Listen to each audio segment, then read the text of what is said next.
Classic Restos Trucks Edition Series 2, proudly brought to you by Gleeman Truck Parts, Premier One Products, and Shannons Insurance, where you can become a member of the Shannons Club.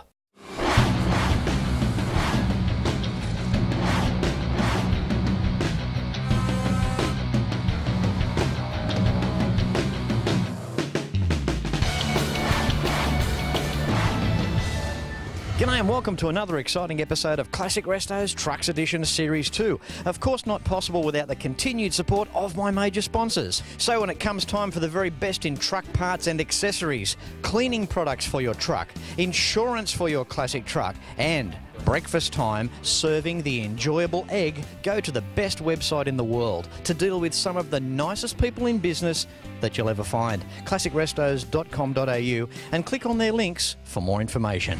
So on today's show, I have travelled to Penrith, New South Wales, Australia for the 26th annual Penrith Working Truck Show. These truck shows are awesome. This is a registered charity event with all funds directed to educating our families to the dangers of fire and preserving the heritage of our community's bravest. The Penrith Working Truck Show, it's a true community effort. It's coordinated by the Museum of Fire and an army of 150 volunteers. You know, I love doing Classic Restos Trucks Series 2, getting behind the trucking fraternity. It also gives me a chance to brush up on my work. Now, these volunteers can range from people from the transport industry, police and even firefighters, salt of the earth type people, people that we depend on so much on a day-to-day basis. We got one of these guys here now. Brian, welcome to today's show. Thank you, Fletch. Welcome to the museum. Thank you, mate. You guys stand for some great stuff and obviously an integral part of the marvellous show outside. Well done. Good on you. Thank you, mate. Thank you. Now, mate, we've got the oldest fire truck here, I believe. We've got one of the oldest fire trucks in Australia. This one here is a 1916 Garford. It's a 1-tonne truck. It was one of the first mass-produced fire engines used in Sydney and around New South Wales. Mate, how long has the museum had this?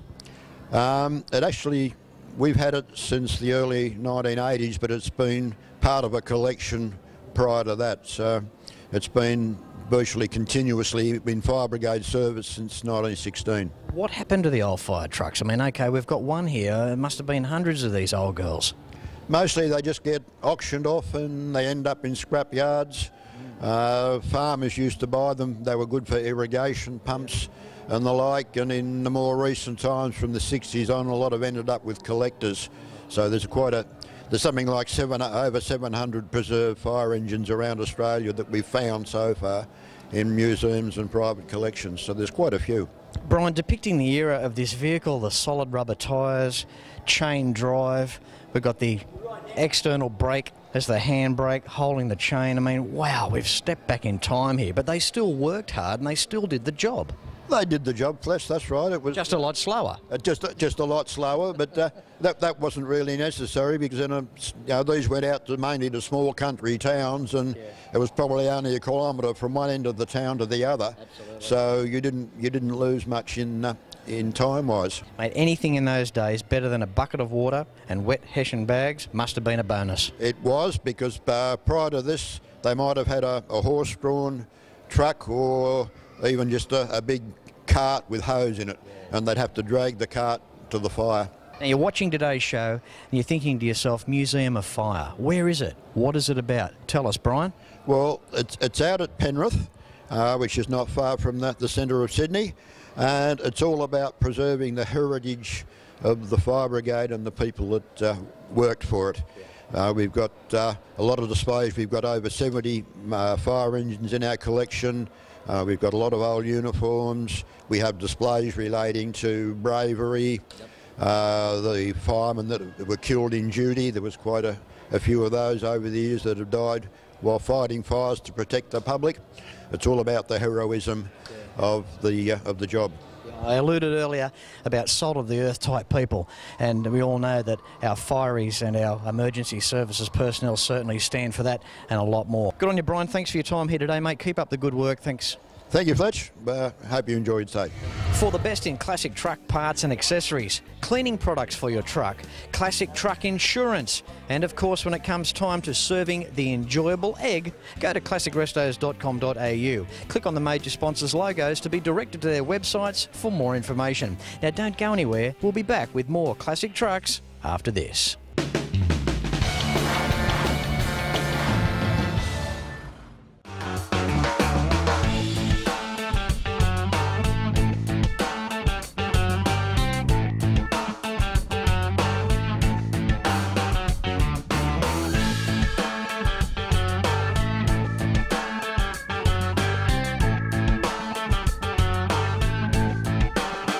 Right, moving through, we've got Bay now. How are you, Bay? Not bad, Fletch. It's the way, mate. Like the old Kenworth. What's the go? Yeah, look, I picked it up the other day. It came out of Cooma, and my son-in-law's father sort of found it for me, and because I kept on wanting to buy his. So anyway, this one came up, and we negotiated, and there you go. Mate, it's an 80s truck. What year? 1982, W924, SAR, powered by a 400 big cam Cummins motor, and it's got a 15-speed direct gearbox. You know, isn't it amazing? Like back in the 80s, sometimes, well, when we look at the 80s, our cars took different directions, but not our trucks. Our trucks were still really good-looking units back then, weren't they? Oh, well, no doubt about that. You know, like if you've got a good-looking truck, you know, they've got pulling power. That's it. They'll pull the women in too, don't worry about that. A bloke like you with that shirt on and that hat, I mean, look at him. Hey, you just go hand in hand with the truck, don't you, Bay? Oh, well, you know, well, where's Lara Bingle? Where are you? Yeah, that's right. Well, you won't be at Bay, will you? No, that's for sure. Might I say too, Bay, standing here in front of the bull bar, this is about the only time that you'd really want to be doing this. Well, probably, but also the other thing too is, Fletch, like, you see a lot of the trucks here, they're all polished up and all that. Look, I want me to have a good time, and I sort of would rather have the working class type of look. You know, these trucks remind me sometimes of a steam locomotive. They were in service for so many years, 50, 60, 70 years. You can talk... 3801 was one. 3801. I've been on it. Yeah, 3801, you're right. Some of these guys have got trucks from the 60s. They're still doing interstate every day. It's an incredible thing. Yeah, no doubt. All right, mate, and I can also see, too, that you're in the row of G. It's the G row, and I know why. Because when you turn up here with a truck like Bay's, the first thing you say is, oh, G. No doubt about that. Well done. Before you go, Bay, tell us, what's it like driving the Kenworth, mate? What sort of a feeling does it give you when you're going through the gears and maybe on the horn, maybe some kids giving you a wave on the streets? What's that like? Mate, you're just king of the road. Thanks, Bay. Okay, no worries, Fletch. Good on you. Okay, time for Phil now. How are you, Phil? Yeah, good, thanks, Fletch. That's right, mate. Gorgeous 1985, a Canodel Mac. Yeah, she's a good old truck. We spent a bit of time working on it over the last 5-6 months. Mate, not a silly question. I know it looks really rosy here today. It's obviously got a history, and it's obviously worked very, very hard. So what can you tell us about it? It was originally bought by Burrell back in 85. It started off as a powder prime mover, carting powder tankers in New South Wales. And throughout its life, it went over to quarries and became a tipper. It then ended up with asphalt up on the north coast. And that's where we found October last year and took it off the road and give it a bit of a rejuvenation. Mate, I think it's great. I mean, the name of Boral on the truck as well. I mean, just the quality, attention to detail, the way you've restored it. It's kind of like you've retired it into a tipper. It's done full circle, like, you know, it probably went ratty in its day, worked its arse off, and now look at it. It's kind of like a big reward for the truck. Yeah, it definitely is, and it's a reward for the guys that worked on it as well. Like, there's a lot of people that put a lot of time and effort into it and helped us out with it throughout the way, and it's good to see old trucks back on the road. Phil, what is it with Mac and pull and stuff? I mean, you know, they may not have been the quickest truck on the road, but nothing out-pulled a Mac.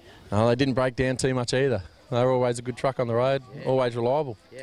Now, run us through specs on horsepower of the engine, gearbox, how many gears it's got. Yep. She's a 354 valve in her, original spec, with a Mac 9-speed. That's good. Yeah. It's good to hear you stumble on the Mac 9-speed too, because it doesn't make me feel so bad when I stumble on my questions. So, Phil, do you personally get to drive this truck? I was lucky enough to drive it out here the other day, and luckily enough it rained on us just after we finished washing it. I So always feel sorry for these guys that work all week. They might get home Saturday lunchtime with their trucks, spend all Saturday afternoon washing them. They leave Sunday lunchtime to go interstate, but they don't. They go into a storm. yeah, that's right. Yeah, well, we actually finished putting it together enough to get it in the show about 2 o'clock Friday to drive it out here at 2:30. So she was constant work up to the time it got here. Mate, that's just dedication, and I love that. Now, just driving it out here, Phil, is it tight as a drum? Does it feel good to drive? Surprisingly, it's still got a cracker of a gearbox in it. She's still a really good box in it. The diffs, the original diff's still in it, never been re-raced or anything, and it doesn't whine, doesn't grunt, and she still bounces around on the old Leaf. So it's a good truck.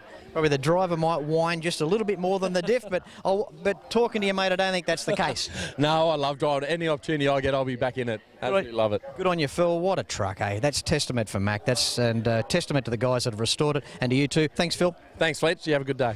All right, time for a big bad boy here, 84 Kenworth. How awesome is this? Hello, Chris. Hello, Fletch. How are you? Good, mate, self? Good, thanks. That's the way. I love your truck. Thanks, mate.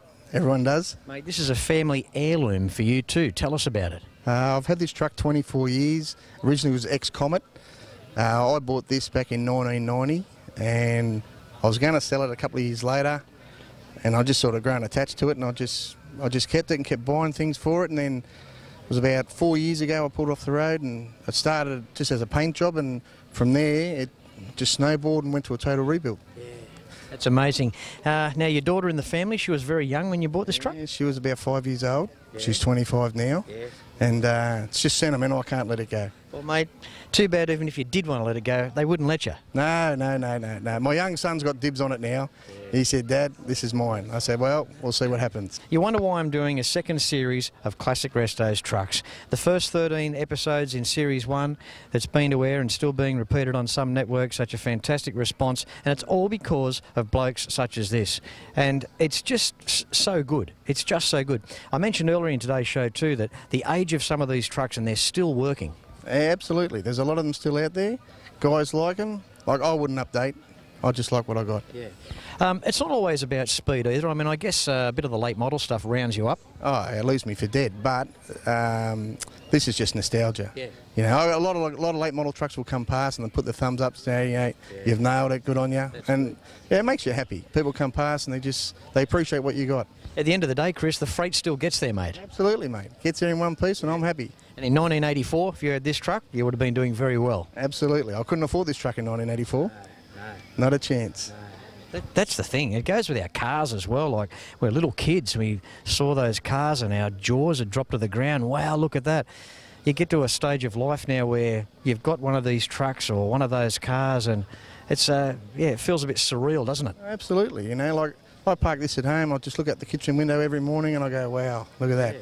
Still looks good. A lot of people comment on it, so that's why I'm happy. Good on you, mate. You know, what's marvellous, it's like the feeling when you're a little kid around the Christmas tree, you know, and you're unwrapping your presents and you don't know what it's going to be. And it's kind of that same feeling when you look out the window and see something as prestigious as this. Yeah, thanks very much. Now, just quickly before I let you go, in terms of restoration, like build time, how was it? Was it a hard project? Well, it started at 6 weeks. I did it out at Bill Harlow's at Narellan, and it just snowballed. We pulled everything apart, and it was a lot more like rust and repairs that needed doing, so that 6 weeks turned to 9 months. Yeah, right. So you still did well for 9 months, Chris. Did well for 9 months. A lot of credit to Bill and the boys out there. Yeah. Everyone says, you know, I've never seen it dirty, and I said, you never will. I wash it at least twice a week. And you wash the truck too? Wash the truck too. Mate, gearbox, what's going on there? How many speeds? 15 speed. 401 Eatons on Hendrickson, and it's just a 400 Big Cam 3. Yep. Just stock standard dash. Everything's just original on it. Yeah, that's great. Anyway, Chris, been great catching up there, mate, and showcasing this beautiful Kenworth. Good on you, Fletch. Thanks very much. Good luck in the second series. Hope everything goes well. And thanks to everyone for watching. Yeah. Good on you, mate. Thanks.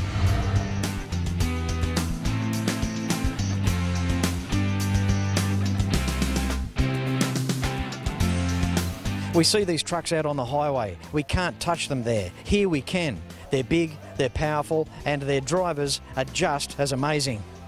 You're watching the 26th annual Penrith Working Truck Show, and you're watching it first on Classic Restos Trucks Series 2. Don't go anywhere, because we'll be slipping through the gears and getting into top right after this.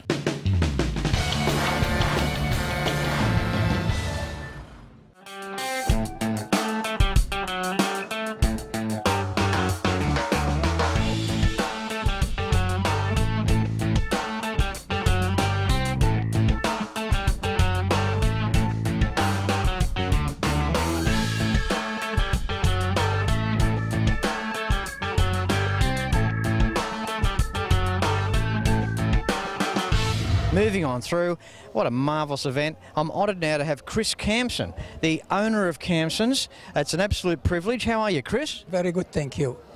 Chris, 60 years you've been going. That's fantastic. What an effort. Thank you very much. It was a big effort. Has it been a hard road? It has been sometimes. It has been, but it was good. Yeah. It was good. I loved it, so that's why I'm still here with the trucks. Good on you. How many trucks have you got now in your fleet? I think we got 30 to 32. Wow. I think sometimes we have about 34, and then by the time we change them and get the new ones, we got 4 new ones coming in this month. Yeah.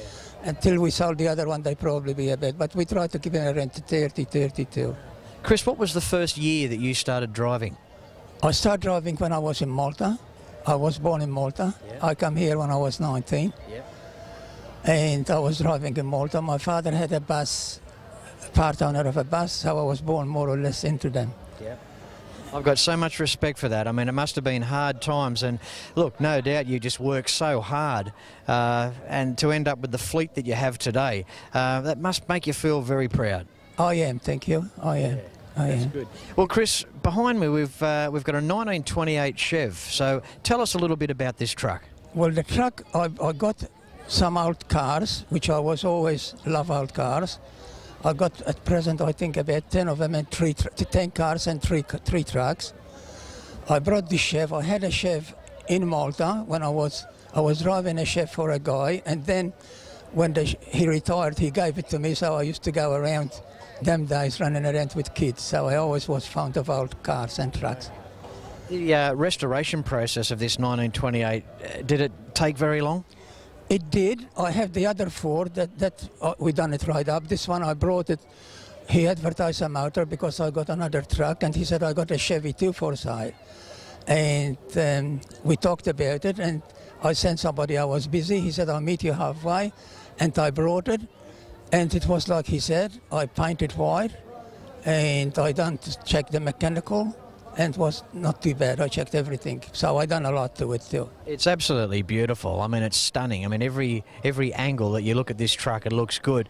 It looks better today, I would imagine, than when it was brand new back in its day. I think it is, Fletcher. I think it is, because even my old cars, they are all better than they were when they was new.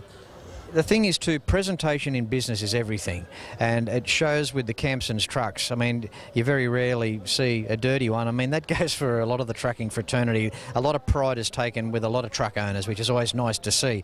Presentation is everything, and it shows in this restoration here too. That's true too. And the trucks, because I got 5 boys, 3 of them still working with the business, and they all taught that way. Yes. So all that way. So I always keep the truck clean since I started. Yeah, that's great. Well, Chris, look, it's been, as I said, an honour to catch up with you. I wasn't expecting to run into yourself personally, but thank you on the behalf of bringing the trucks here today. Love the 28 Chev, and it's certainly a special part of Classic Restos Trucks Edition Series 2. Lovely catching up with you, Chris. And the same here, and thank you very much that I met you. You've got to work hard in television. You can never back off. You can't even be too tired. Moving through, another glorious Kenworth. How are you, John? Good, good. That's the way, mate. 1987? 87 it is, yes. Yeah. It looks like a good old girl, mate. Tell us a rundown on it. Well, it's 87. It's got 600 Cummins, 20 series gearbox, 46 1/6s, and it goes. Does it? I like the way he puts his head down when he says, and it goes. Hey, these are just glorious things, aren't they? Yeah. It's a bit noisy in the cab, but I take the hearing out at mate, and it's beautiful. How many years you been driving for, John? I started when I was 14. I'm 76. What was your first truck you drove? Chev Blitz. Oh, jeez. When did you start driving long distance? Probably in the 60s, 58. I drove Albions, yeah. So. Yeah. Can you remember parts of the Hume Highway and Pacific Highway that were just goat tracks? We mainly went to Hume and went to Adelaide. First time I went to Adelaide, it was dirt from Old Journeys to Mildura. Yeah, right. Okay, so the clouds come up, you went. Yeah. Okay. And there would have been just a bit of tar through hay. There was dirt before. Just the towns. Yeah. So it was dirt. Mate, I've got a lot of admiration for you guys. No air conditioning in the cabs. Where the gear stick lever was, you'd have the heat from the engine coming up through the boot. Oh, the boot was buggered most times, okay. We were driving AECs in the early days, and there was up by the Bulgulga. It was flooding in the night, and I come round the corner and run in about 2 foot of water, and you should have seen the water come up through the steering column. See, it's amazing. Like, vehicles today don't do that, do they? Because, well, the cabs are sealed, and gee, it sounds such a simplistic way to build trucks, to seal the cabs. But back in those days, they just didn't worry, did they? No, you had a banana box and you're in, okay? Now, John, how long have you had this particular Kenworth? About 10 years. Yeah. And it's part of you, I can feel this. Well, they tell me to go and get a hobby. I don't know what you call it, pet love. Yeah. So I still love going to work. I still do, and I'm hoping to do a bit more. I'd like to get out to Alice Springs in 15. I don't know whether that's possible. Well, I think the way you're going, John, I reckon you'll make it, mate. It's a hobby. It's the fraternity. It keeps you going, and I mean that's all there is to it, isn't it? That's all there is to it. That's what I enjoy doing. It's not a job to me. It's something you go and do. Okay, the love. Okay. And the camaraderie out on the road still there? Not really. Don't know anybody. Don't see anybody. Yeah. Not like the old days used to go and have a schooner or two or something when seeing each other. Okay. That's amazing. John, look, got to go. Time's run out. But look, it's been wonderful catching up with you. And, mate, you're obviously still working hard with your transport business in your 87 Kenworth, and that's great to see. Okay. Thanks very much.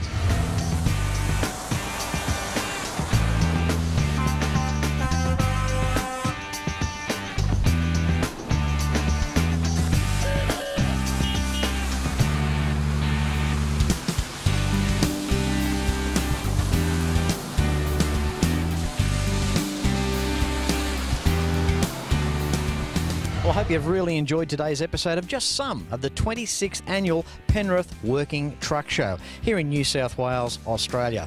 Now, classicrestos.com.au. That's the website that you need. If you'd like the DVD boxed set series of Classic Restos trucks, you can find it there, along with Classic Restos merchandise and, of course, my wonderful major sponsors and how they can help you. At the end of every show, as I always say, please, until next week, ride and drive safe. I'm Fletch, and I thank you very much for watching. You can like and follow us on Facebook at facebook.com/Classic Restos TV and watch catch-up episodes at shannons.com.au.